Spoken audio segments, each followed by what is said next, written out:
Have you ever called for an ambulance and it does not show up? I understand, I know, I've been there before, and it's so frustrating that you call and you call for an ambulance and it does not show up. In today's video, we're going to be looking at what numbers that you can utilize to reach out for an emergency medical services when you are in need. Sometimes we take it for granted that most people, if not all, know exactly how to reach out for an emergency medical services when they need one. But remember, we are bringing awareness to you. Sizisa ulwazi kuwe ukwenzela into yobana lowo nalowo sekhaya aqobe ulwazi oludingekayo ukwenzela into yobana akwazi ukuthi xa edinga uncedo olukhawulezileyo lokuthatha isizalwane sakhe okanye umhlobo wakhe amse esibhedlele nge-ambulances, which is the best and the safer way of doing so. Now, the number to dial from anyone's cell phone is 112. Alternatively, you can also dial 911 from a cell phone, and it does not require any airtime.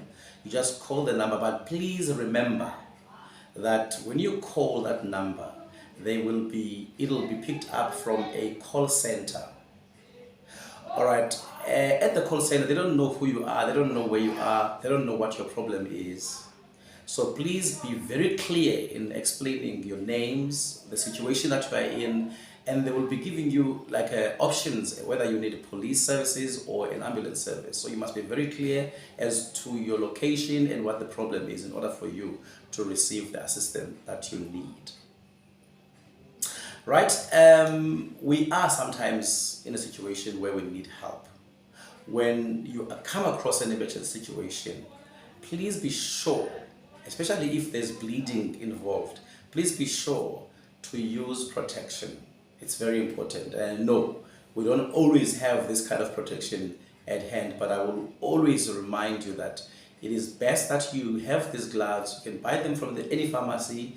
These are the latex gloves that we use, and we know these gloves as medical gloves. They are used so that you can safely touch the person, whether they're bleeding or even their sweat, even their saliva. You can safely touch them wearing these gloves, because me and you know that it's not safe to be touching people's bloods, even if they are in a situation that is quite dangerous.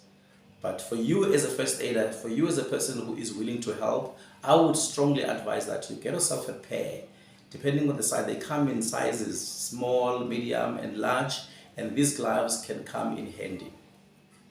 Now, in the next video, I will be showing you demonstration using these mannequins, demonstrating what do you do in case someone's heart stops beating.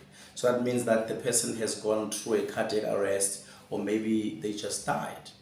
There is a very most basic first aid response that you can actually engage to that person, and chances of survival are quite high only if you do it effectively. So that's why it's important for me to actually bring you an episode that is going to explain to you what CPR is and how to do CPR in an effective way, in a way that is going to be helping to save a life.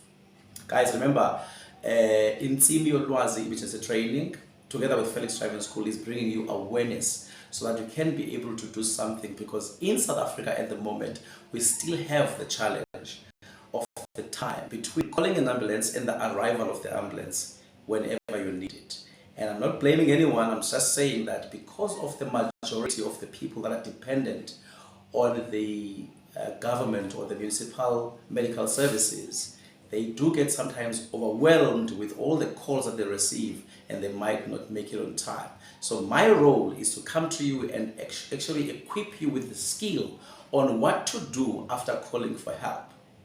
What can you do after you have called an ambulance? I know the ambulance is on the way, but when usheka usenzani in order for you to save that life. Remember, for the brain that suffers from anoxia, it takes only 10 minutes before it gets into irreversible brain damages. So your brain only has 10 minutes after you have stopped breathing for you to do something that is effective to revitalize the brain or to reinfuse it with oxygen before it starts to die off. So you don't have time, you need to act very quickly and swiftly, but most of all, very effectively. And in that way, using the basic needs or modes, you can and you will be able to save that life.